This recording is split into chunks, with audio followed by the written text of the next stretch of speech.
আগের দিনকে আমরা অনির্দিষ্ট সমাকলনের সবগুলো সূত্রের ব্যাখ্যা সহ একটা করে এক্সাম্পল দেখেছিলাম। তো আজকে আমরা এই প্রতিস্থাপন পদ্ধতিটা সম্বন্ধে আলোচনা করব।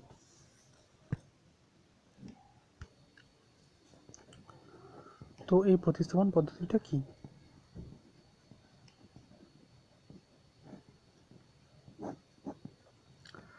প্রতিস্থাপন পদ্ধতিকে আমরা বলি হচ্ছে মেথড অফ সাবস্টিটিউশন। সাবস্টিটিউশন মানে হচ্ছে একের বদলে অন্য। ঠিক আছে, দেখা গেল যে আমরা একটা জায়গায় ফেসে গেছি একটা কাজ করতে গিয়ে, তখন আমাদের ওই সময় আর একটা জায়গায় রিচ করতে হবে। তো সেখানে তো আমরা যেতে পারবো না, তখন আমাদের আরেকজন লোককে হায়ার করে সেখানে পাঠাতে হবে। তো যেহেতু আমি এখানে প্রবলেমে ফেসে গেছি, তো আমি অন্য একটা লোককে পাঠিয়ে দিলাম সেই কাজটা করতে। তার মানে কি আমি সাবস্টিটিউট একটা লোককে পাঠালাম, তার মানে সাবস্টিটিউশন করলাম। তেমন করেই কিছু অঙ্ক করতে গেলে যখন আমরা ফেসে যাব, সে অঙ্কটা হতে চাইবে না, তখন আমরা সেটা আর কী করবো, সেখানে একটা অন্য কোনো ফাংশন দিয়ে সেই অঙ্কটাকে করবো। ঠিক আছে, সেটাকে চেঞ্জ করে দেবো। তো তাহলে আমরা বুঝলাম ব্যাপারটা। এবার এটা করার যে কতগুলি আকার, যে কখন আমরা এরকমটা করব, তার কিছু বেসিক আকার আমাদের দেওয়া আছে। ঠিক আছে, আমাদের আকারগুলোকে জেনে নেওয়া উচিত, আগের থেকে অঙ্ক করতে গেলে সমস্যা। তো প্রথম আকার,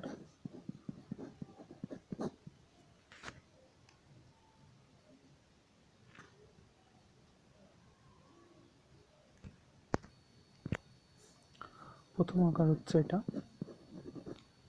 তো এটা কি বলছে, যদি উপরে থাকে কোনো একটা ডেরিভেটিভ আর নিচে যদি সে ফাংশনটা থাকে, তখন আমরা কীভাবে অঙ্কটা করবো। তার মানে কি, দেখা গেলো যে নিচে আছে এক্স স্কোয়ার, উপরে আছে 2x, পাশে আছে dx, তার মানে ডেরিভেটিভটা উপরে আছে, তখন এই টাইপের ইন্টিগ্রেশনগুলো আমরা কীভাবে করবো।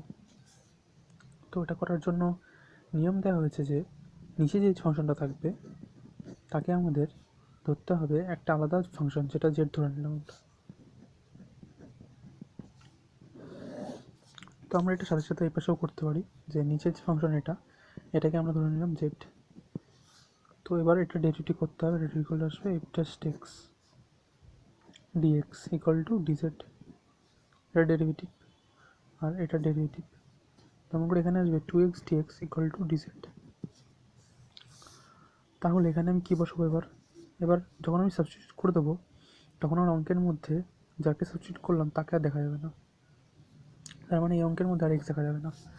তো 2x dx এর জায়গায় আমরা লিখতে হবে ডিজেড, এই যে 2x dx আর এক্স স্কোয়ারকে জেড। তো এটা দেখে আমার মনে পড়ে গেল আগের দিনের এই ফিগার, এখানে আমরা সেই ফিগারটাকে লিখবো। এবার সূত্রটা কি এখানে, তাই একই নিয়ম। এই যে এটা মানে কি ডিজেড, আর নিচেরটা মানে কি জেড, তাহলে হবে কি লগ জেড প্লাস সি।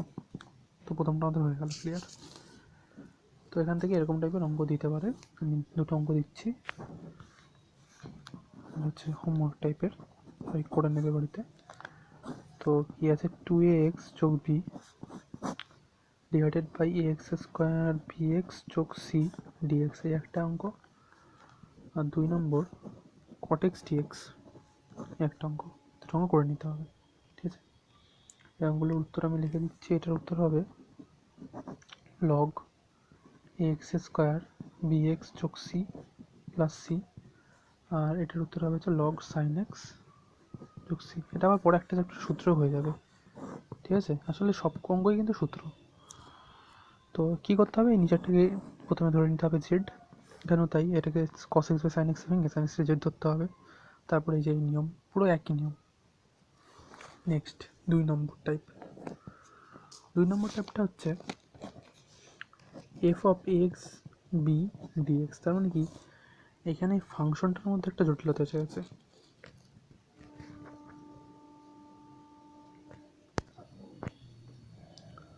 তো এটার একটা অঙ্ক আমার পাশে লিখি, কি এফ অফ 2x প্লাস 3। তো এরকম ইন্টিগ্রেশন। তো এখানে ফাংশনটার ভেতরটা জটিলতা, যদি থাকতো যে এফ অফ এক্স ডিএক্স, তাতে কোনো জটিলতা নেই, কিন্তু এখানে জটিলতা। তো এখানে কি করতে হবে, এখানে এই যে ভিতরে ফাংশনটা আছে যে আমাদের জটিল করবে, আমি এখানেই বললাম যে যেখানে গিয়ে আমরা প্রবলেমে পড়বো তাকে আমি জেদ ধরবো। তাহলে আমি এখানে প্রবলেমে ফাঁসছি, তো তাকে আমি জেদ ধরে নেবো। তাও কী করবো, এটা ডেরিভেটিভ করবো। এটা ডেরিভেটিভ করলে হবে এ, ডেরিভেটিভ করলে হবে হচ্ছে 0, আর ডিএক্স একটা লিখতে হবে, এটা হলো ডিজেড। তাহলে হলো এ ডিএক্স ডিজেড। এবার অঙ্কের মধ্যে ডিএক্স আছে, এ ডিএক্স নেই, তাহলে এইটাকে এখানে পাঠাতে হবে, পাঠাতে হবে কি এ।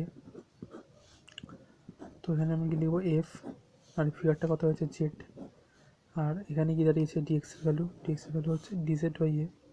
তাহলে এখানে লিখবো ডিজেড বাই এ। এটা কনস্ট্যান্ট টার্ম, বাইরে চলে আসবে 1/a এফ জেড ডিজেড।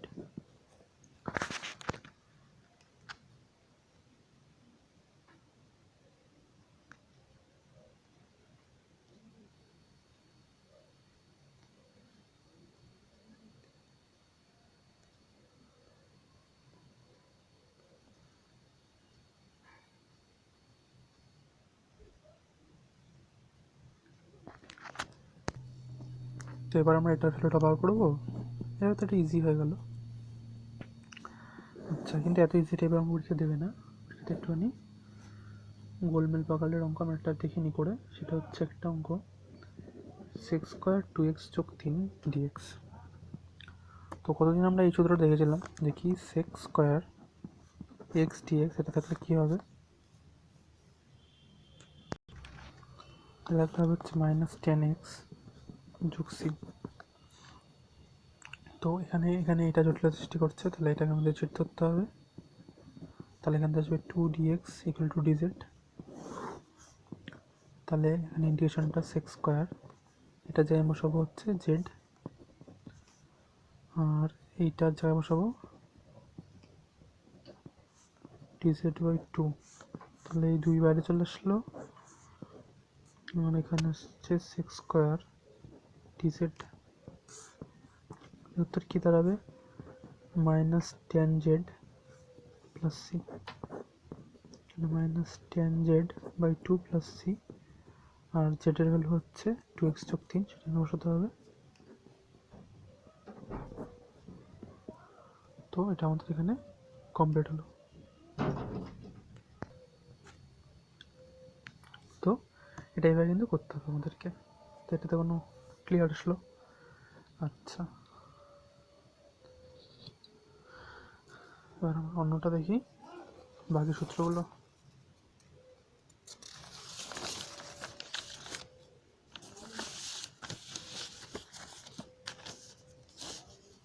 তাহলে আমরা তিনটে সূত্র দেখলাম, না দুটো সূত্র দেখলাম। 3 নম্বর সূত্র, 3 নম্বর সূত্র হচ্ছে f to the power f x to the power n into x to the power n-1 dx।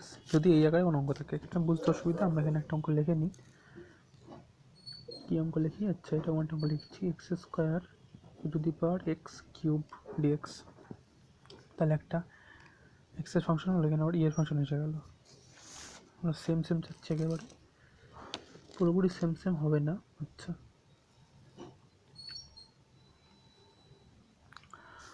পুরোপুরি সেম সেম নেই, আমরা এখান থেকে দেখে নিচ্ছি, আচ্ছা অসুবিধা নেই।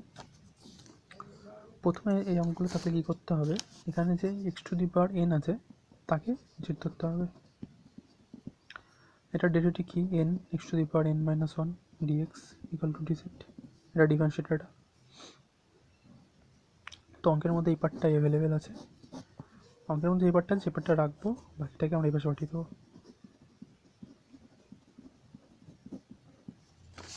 তো এবার লিখবো কি আমরা, এফ, এখানে চলে আসলো জেড, আর এটার জায়গায় এসে যাবে dz/n, তাহলে আসবে 1/n এফ জেড ডিজেড।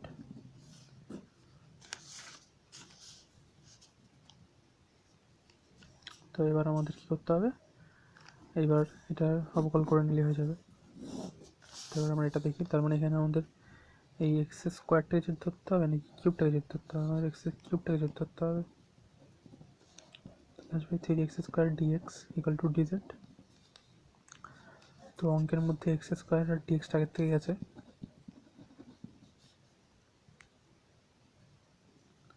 তাই 3টা বাকি, 3টা এসে পাঠিয়ে দিই আমরা। তাহলে X square dx, X square dx এর জায়গায় আসলো ডিজেড বাই 3, আর পড়ে আছে এইটা, এটা মানে কি ই, আর এক্সের মধ্যে 3 মানে জেড। তাহলে এবার কনস্ট্যান্ট টার্ম বাইরে, ভেতরে থাকলো e to the power z dz. এবার এটা আমরা ইন্টিগ্রেশন করে নেবো, তাহলে কমপ্লিট।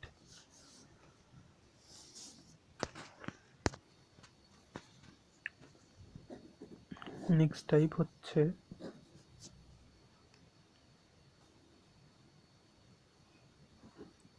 phi x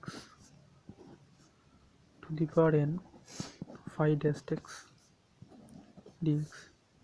এই আকার, আমরা এই আকারটা আমরা লিখি পাশে 2x plus 4 root over x square 4x dx। তো এই আকারটা একটা ইন্টিগ্রেশন সিম্বল দিলাম আমরা। তো এবার প্রথমে এটার নিয়ম কি, phi z phi x equal to Z ধরতে হবে, ধরলে এটা ডেরিভেটিভ করলে আসবে হচ্ছে এটা। তো এই পার্টটা অঙ্কের মধ্যে আগের থেকে অ্যাভেলেবেল আছে, তো এটা জায়গায় বসতে পারবো ডিজেড। তাহলে এটা জায়গায় ডিজেড লিখে দিলাম, আর এটা মানে এই ছিল জেড, জেড তাদের হচ্ছে এন, তাহলে এন। তাহলে আমাদের ফর্মুলা কি, x to the power n dx থাকলে x to the power n plus one by n plus one plus c, এখানে z to the power n plus one plus c. এবার জেডের মান কত, ফাই এক্স টেনে বসাতে হবে, to the power n plus one by n plus one plus c. তো এখানে হচ্ছে কীভাবে সেটা, তাহলে এখানে দেখো, এখানে লেখা আছে যে মাথায় একটা কিছু তার ডেরিভেটিভ, এখানে ডেরিভেটিভ ফর্ম নেই। তাহলে আমরা দেখতে পাচ্ছি যে এই যে জিনিসটা আছে, এই জিনিসটা যদি আমরা ডিফারেন্সিয়েট করি তাহলে এটা আসবে, যেমন এটা ডিফারেন্সিয়েট করলে এটা আসবে, যেমন এটা ডিফারেন্সিয়েট করলে এটা আসবে। তাহলে এখানে আমরা কী করছি, যার ডিফারেন্সিয়েটটা অঙ্কের মধ্যে উপস্থিত আছে তাকে জেড ধরেছি, তাহলে এটা ডিফারেন্সিয়েটটা এটা, তাহলে আমরা এটাই জেড ধরবো। তাহলে এক্স স্কোয়ার 4z এই 4x ইকুয়াল টু হলো জেড। তো এখানে কী বেরোবে, 2x plus 4 dx equal to DZ. এবার আমরা এই রুটটাকে ওঠানোর জন্য স্কোয়ার লিখতে পারি, না লিখলেও চলবে এটা। তো এইটা আর এইটা মিলিয়ে এইটা আসলো, আর এটার জায়গায় এটার জায়গায় আসছে এটা। তাহলে এটাকে যদি আমরা এই জায়গায় লিখি জেড স্কোয়ার, তাহলে কী হবে, এটা কেটে যাবে, ক্যান্সেল হবে 2 আর রুটটা, ঠিক আছে। তাহলে করে দেয় এখানটাতে, এটা মনে হচ্ছে জেড স্কোয়ার, তাহলে 2z dz। এবার এই 2 আর স্কোয়ারটা কেটে যাবে, তাহলে জেড, তাহলে 2 জেড স্কোয়ার ডিজেড।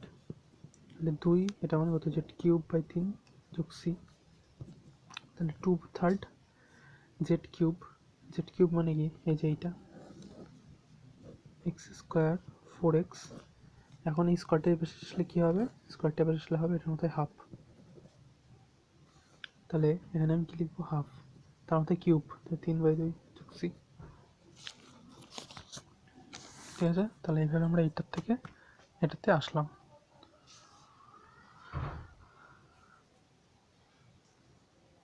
এরকম আর কয়েকটা নিয়ম আছে।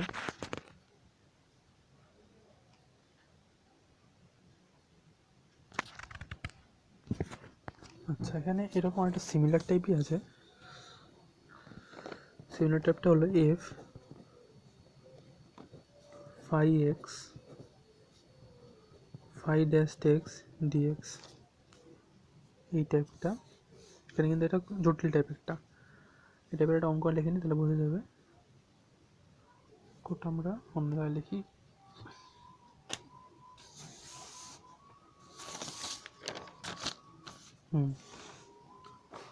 তো এখানে কী আসছে, এটার মানে হচ্ছে কি আমার e to the power x dx divided by root over 1 minus e to the power 2x, ঠিক আছে। এটার অঙ্কটা। আরও অঙ্ক আছে এরকম, সেটা হচ্ছে sec x square log X by X dx,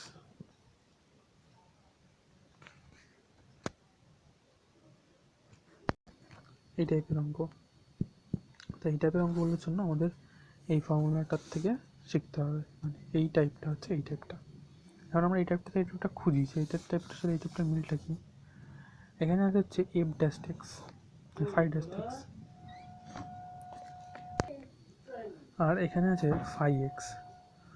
তো এখানে এই যে লগ এক্সটা আছে, এই লগ এক্সটার ডেরিভেটিভ যদি আমি করি তাহলে আমি পাবো ওয়ান বাই এক্স। যেমন এখানে ফাইভ এক্স ছিল, এই ফাইভ এক্সের ডেরিভেটিভ হচ্ছে ফাইভ ড্যাশ এক্স, তেমন করে লগ এক্সটার এটা, তার মানে কি ফাইভ এক্স মানে এখানে লগ এক্স, আর লগ এক্সের ডেরিভেটিভ ওয়ান বাই এক্স এখানে আছে। আর এই যে এফ এর ফাংশন সেটা হচ্ছে সেক্স স্কোয়ার, ঠিক আছে। তাহলে এইভাবে আমাদের খুঁজতে হবে যে এই এলিমেন্টগুলো কোথায় কোথায় আছে। তো আমরা দেখবো এই অঙ্কগুলো কীভাবে করতে হবে। এগুলো করার নিয়ম হচ্ছে যে এই প্রথমত এই অঙ্কগুলো করার একটাই নিয়ম প্রতিস্থাপনগুলো বেশিরভাগ ক্ষেত্রে, যে আমরা এমন একটা কিছু পছন্দ করবো যেটা ডেরিভেটিভ করলে যে ডেরিভেটিভটা বেরাবে সেটা অঙ্কের মধ্যে আগে থেকে থাকবে। যেমন এখানে ফাইভ ড্যাশ এক্স, এটাকে যদি আমি সেট মনে করি সেটা করলে দাঁড়াবে five dash X dx equal to D set, তাহলে এটা কিন্তু অঙ্কের মধ্যে আগের থেকে উপস্থিত। তো এমন নিয়ে আমরা এখানে কি আমি যদি লগ এক্সকে ধরি জেড, তাহলে one by X dx equal to D set. এখন ওয়ান বাই এক্স এই যে এই পুরোটাকে বাতিল করো, মানে এর সাথে একটা এক গুণ হিসাবে এই যে ওয়ান বাই এক্স এখানে আছে উপস্থিত, মানে এই জিনিসটা যদি আমরা না থাকে তার মানে কি ওয়ান বাই এক্স আছে, ঠিক আছে। তাহলে আমি কি লিখতে পারি, তাহলে ওয়ান বাই এক্স ডিএক্স এটা মানে হলো ডিজেড, ওটা হচ্ছে কি সেক্স স্কোয়ার। আর এই লগ এক্স মানে কি, লগ এক্স মানে হচ্ছে জেড, তাহলে কি দাঁড়ালো সেক্স স্কোয়ার জেড ডিজেড। আবার এটা সূত্র কি minus ten Z plus C, এটা আমাদের আগের দিনের সূত্র, ঠিক আছে। তার মানে এই সূত্রটা বারবার আসছে, আমি বলি যে বারবার আসলে সূত্রটা মনে থেকে যায়। তো এবার এটা অঙ্কের মধ্যে বসাই, তাহলে এফ এটা মানে হলো জেড আর এটা মানে হচ্ছে টি সেট। তো এবার আমরা এটা ইন্টিগ্রেশনটা করবো, এই ইন্টিগ্রেশন কিন্তু বারবার আসছে অঙ্কের মধ্যে, এটা আমাদের করে নিতে লাগবে, কিন্তু এটা স্পেশাল ইন্টিগ্রেশন।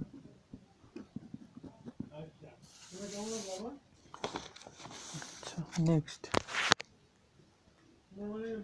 এমনটা সবাই হোমওয়ার্কের মতো করে নেবে। নেক্সট টাইপ কটা টাইপ দেখলাম আমরা, চারটে, 5 নম্বর টাইপ দেখবো, অনেক টাইপ দেখা গেছে, 5 নম্বর টাইপ দেখা গেছে, আমরা এবার দেখবো 6 নম্বর টাইপ। 6 নম্বর টাইপ হচ্ছে এ এক্স যোগ B root over C X যোগ বি। তো যদি এই আকারের কোনো ম্যাথ থাকে সে আকারে একটা ম্যাথ পাশে আমরা লিখি, 2x যোগ 3 রুট ওভার 3x যোগ 4 dx ইন্টিগ্রেশন। আচ্ছা এইরকমটা আমার কিছু আগে দেখলাম, একটা কোথাও দেখলাম, এই যে ওটা সিমিলার দেখতে, কিন্তু এটা একটা পার্থক্য আছে যে এইটার ডেরিভেটিভটা এটা, কিন্তু এখানটাতে এই যে এইটার ডেরিভেটিভটা হচ্ছে গিয়ে এইটা, এটা জুম হচ্ছে ভালো করে, হচ্ছে এক্স স্কোয়ার 4x হচ্ছে হচ্ছে না, এবার হলো, তাই এটার ডেরিভেটিভটা অঙ্কের মধ্যে এখানে আছে, তখন আমরা এই প্রসেসে আগাচ্ছি। তো এই যে জিনিসটা আছে এটা থাকলে আমি কী করবো, এটা থাকলে আমি প্রথমে এটা ডেরিভেটিভ কিন্তু এটা নেই অঙ্কের মধ্যে উপস্থিত, ঠিক আছে। খেয়াল রাখতে হবে যদি ডেরিভেটিভ থাকে তাহলে ওই প্রসেস, ডেরিভেটিভ না থাকলে এই প্রসেস। কী প্রসেস, এইখানে যেটা আছে সেটা লিখবো এই সি এক্স প্লাস বি, এটা ব্র্যাকেটের মধ্যে দেখতে পাচ্ছি ইকুয়াল টু জেড স্কোয়ার ধরবো, কেন, কারণ এটা স্কোয়ার ধরলে যদি আমি এটার মধ্যে বসাই তাহলে এটা ক্যান্সেল হয়ে এটা জেড থাকবে, ঠিক আছে। তো এইবার এটা যদি করি আমি তাহলে কি দাঁড়ালো এক্স, এটা আচ্ছা এটা করলে দাঁড়াবে সি, আর এক্স মানে 1 আর বি মানে 0, আর এটা সেটার জন্য ডিএক্স, আর এখানে কি আসবে 2z dz, তাহলে C dx equal to 2z dz, তাহলে dx equal to 2z dz divided by C. তাহলে আমাদের অঙ্কটা দিলে এটার মধ্যে যদি আমি বসাই রুট ওভার 3x প্লাস 4, এটা মনে হলো জেড স্কোয়ার, তাহলে দাঁড়ালো 3dx equal to 2z dz, এটা বসালে কি দাঁড়ালো dx equal to 2z dz by 3। আমি বলেছি অঙ্কের মধ্যে যে ফর্মটা থাকবে সেই ফর্মটা যদি করো, আমাদের ডিএক্স 3 নেই, তাহলে 3টা বেছে নিয়ে আসলাম। তাহলে এবার অঙ্ক করার পরে অঙ্কের মধ্যে যাকে ধরে নিয়েছে একবার যে ভেরিয়েবলগুলো, সেই ভেরিয়েবলের অঙ্কের মধ্যে থাকবে না, তাহলে এক্সের অঙ্কের থাকবে না। কিন্তু এখানে একটা এক্স আছে, তাহলে এক্সের ভ্যালু বার করতে হবে। তাহলে এখানে এক্সের ভ্যালু বার করি, 2x 3x যোগ 4 ইকুয়াল টু জেড স্কোয়ার। তাহলে এক্স মানে হবে জেড স্কোয়ার মাইনাস 4/3। তাহলে এখানে কি লিখবো, 2 into Z square minus 4/3 plus 3, আর এটার মানে জেড, আর এটা মানে হলো 2z dz/3। এবার 3 3 দুটো আছে গুণ আকারে। আচ্ছা, এটা একটা এলসিএম আছে, 2z স্কোয়ার মাইনাস 8 2 8/3 যোগ 3 গুণ জেড স্কোয়ার গুণ 2/3 dz। তাহলে এবার দাঁড়ালো 2z স্কোয়ার মাইনাস 8 আর 3 3 9/3 গুণ জেড স্কোয়ার গুণ 2/3 dz। তাহলে দাঁড়ালো 3 3 কত 9, একবার না বাইরে চলে আসছে, আর ওপরে এগুলোর গুণ করতে হবে। 2z স্কোয়ার মাইনাস এই 8টাকে হতে হবে, এখান থেকে আসলে হচ্ছে 1 ইন্টু জেড স্কোয়ার, আর 2টা বাইরে নিয়ে আসলাম ডিজেড, এটা পরে থাকলো। তাহলে 2a এখানে দাঁড়ালে কত, 2z স্কোয়ার, এর সাথে জেড স্কোয়ার গুণ হবে ডিজেড যোগ 2/3 2/9 equal to Z square DZ, মানে জেড স্কোয়ার দিয়ে গুণ করে সেপারেট করলাম। তাহলে এবার এটা ইজি হয়ে গেলো। এটা আমি এখানে লিখি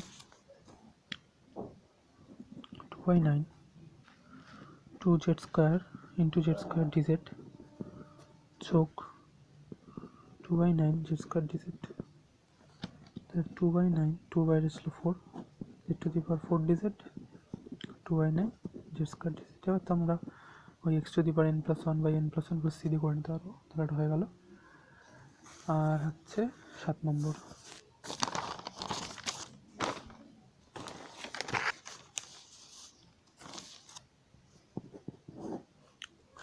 type a bx to the power m by c dx to the power n এই আকারে।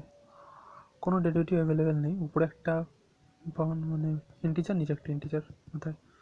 তো এখানে কী করতে হবে, এখানে করতে হবে নিচে যেটা থাকবে সেটাকে জেড ধরতে হবে। এটা একটা অঙ্ক লিখে নিই পাশে,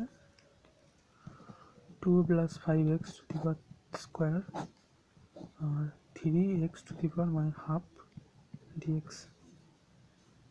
তো এটা যদি করি কি দাঁড়াচ্ছে এটা, তাহলে প্রথমে আমি এটাকে জেড ধরে নিলাম, তার মানে কি নিচের যেটা থাকবে সেটাকে জেড ধরবো, 3 + x এটাকে জেড ধরতে হবে।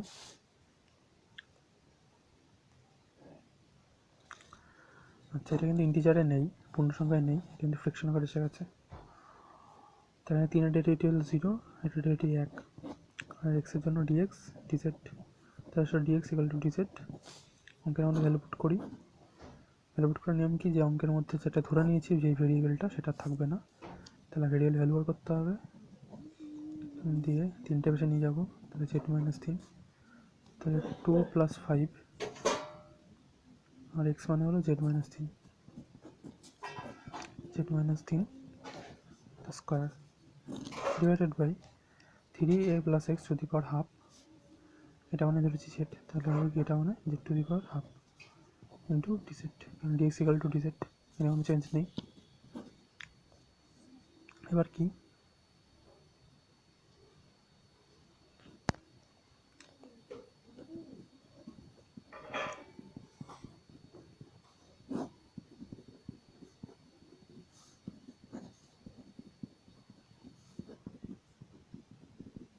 এখানে এটা চলে গেল 13 ডিজেড, এটা উপরে তুলে নিলাম। তাহলে Z to the power minus half square লিখতে হবে। তাহলে এটার করলে দাঁড়াবে 25 z square minus 130 Z 69 DZ. এটা এখানে আসলো কীভাবে, এটা এখানে আসলো হচ্ছে a - b স্কোয়ারের ফর্মুলা দিয়ে।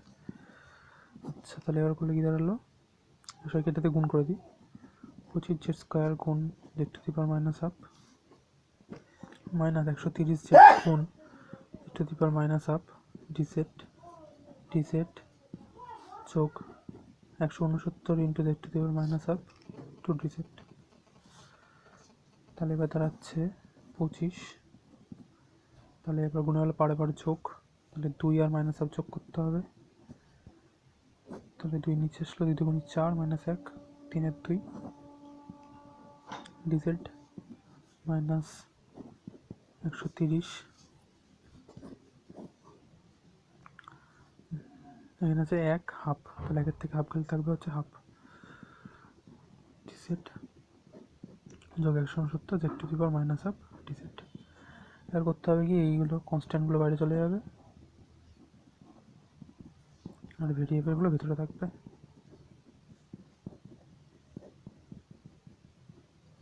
তো এখানে কনস্ট্যান্ট মানে ভেরিয়েবল কোনটা, কনস্ট্যান্ট মানে যেগুলো অন্য পাল্টায় না, আর ভেরিয়েবল হচ্ছে যেগুলো সবসময় পাল্টায়। এই 25 আজকেও 25 কালকেও 25, কিন্তু জেড সবসময় পাল্টাবে। কীভাবে আমি বলি যে আজকে একটা মাছের দাম 10 টাকা, কালকে মাছের দাম হলো 20 টাকা, তার মানে কি এটা ভেরি করছে প্রত্যেক দিনের উপরে। তার মানে এগুলো যেগুলো পাল্টায় সেগুলো হচ্ছে জেড। কারণ কোনো কোনো ইকুয়েশনের দিকে এক্সের মান 4, কোনো ইকুয়েশনের দিকে এক্সের মান 5, তার মানে কি এটা সবসময় পাল্টায়, তার জন্য এটা ভেরিয়েবল। কিন্তু 5 কখনো পাল্টায় না, 4 কখনো পাল্টায় না। ঠিক আছে, আমি লিখতে পারি 4 = 5। এবার আমি এই জিনিসটা করতে জানি কি নিয়ম, x to the power n dx থাকলে x to the power n plus 1 plus c, এই নিয়মে করে দেবো এটা।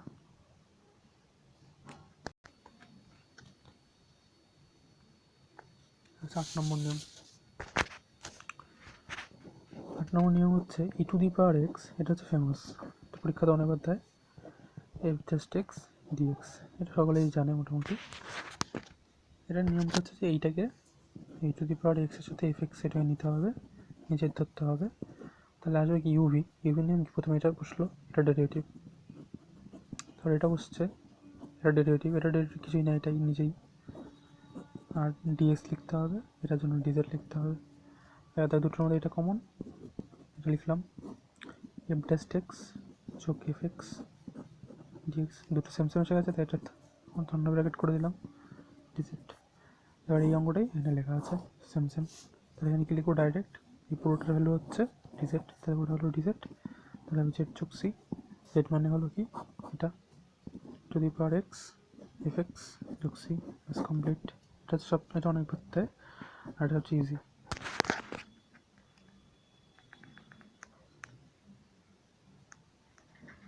দেখুন সবগুলো হয়ে গেছে, আর এখানে কতগুলি স্ট্যান্ডার্ড ফিগার আছে।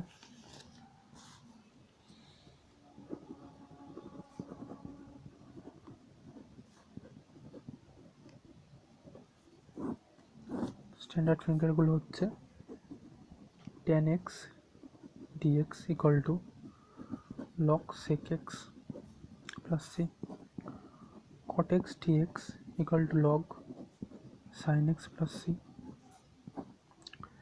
sec x dx log sec x tan x c, কিংবা আরেকবার আছে log tan pi/4 যোগ x/2 যোগ c, R cosec x dx equal to log cosec x যোগ cosec x minus cot x equal to log mod cosec log mod cot x, আচ্ছা tan দিয়ে করে দিই এটা আমরা, এটা সূত্র আছে যেহেতু, log mod tan x/2 plus c। এখানে জটিল হয়ে গেল, এটা বইতেই আছে, এগুলো কিন্তু প্রুফ করে নিতে হবে। যখন সব সূত্রগুলো প্রুফ করলাম, এটা অঙ্ক করলাম, তাহলে কিন্তু কনসেপ্ট ক্লিয়ার থাকবে। আমি এখানে একটা প্রুফ করি, এটা tan x dx এর দলটা আমরা এখানে করি।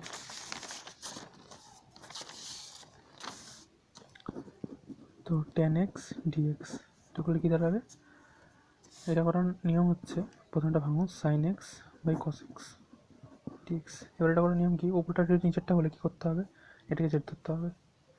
আমরা জানি যে এটা ডেরিভেটিভ এটা হয়, তাহলে cos x equal to Z, cos x মানে কি sin x dx equal two dz minus, তাহলে এই মাইনাসটি আমার মধ্যে আছে নেই, তাহলে মাইনাসটিকে অনেক পাশে নিয়ে যাবো, তাহলে এই জিনিসটা জায়গায় আমি কি লিখতে পারবো মাইনাস ডিজেড, এটা জায়গায় কি লিখতে পারবো জেড, তাহলে কি হলো মাইনাস লগ জেড যোগ সি, মাইনাস লগ জেড মানে কি, জেড মানে হচ্ছে cos x যোগ সি, তাহলে আমি লগের সামনে মাইনাস থাকলে মাথায় উঠে যায়, লগ cos x সি, তো এটা মানে কি cos ইনভার্স x, তাহলে কি লগ 1/cos x সি থেকে লগ sec x যোগ সি। তেমন করে আমরা বাকি সবগুলো ফর্ম করে নিতে পারি। ঠিক আছে, অসুবিধা নেই। তাহলে এখানে কমপ্লিট হলো আমাদের সব সূত্র। এবার আমরা এখানে কতগুলো শিখলাম, এখানে আমরা শিখলাম হচ্ছে মোট 8খানা মেন ফিগার, 8টা মেন ফিগার আর 4খানা স্পেশাল ফিগার, তাহলে 12টা। অনির্দিষ্টতে আমরা শিখেছিলাম 11টা। এখানে এইটাকেও সূত্র বলে আমরা গণ্য করেছিলাম, তার জন্য এটাকে আমরা সূত্র বলে গণ্য তো করবো, এখানে এটা তো বারবার ইউজ হয়। আর এটা বাদ দিলে 10টা, এখানে শিখলাম 12টা। তাহলে দুটো চ্যাপ্টার মিলিয়ে 12 হয়ে গেলো 33টা, 23টা। ব্যাস, তাহলে এখানে হলো। কিন্তু প্রতিস্থাপনে আর একটা চ্যাপ্টার আছে, সেটা আমরা পরে দেখবো। তাহলে কমপ্লিট এখানে।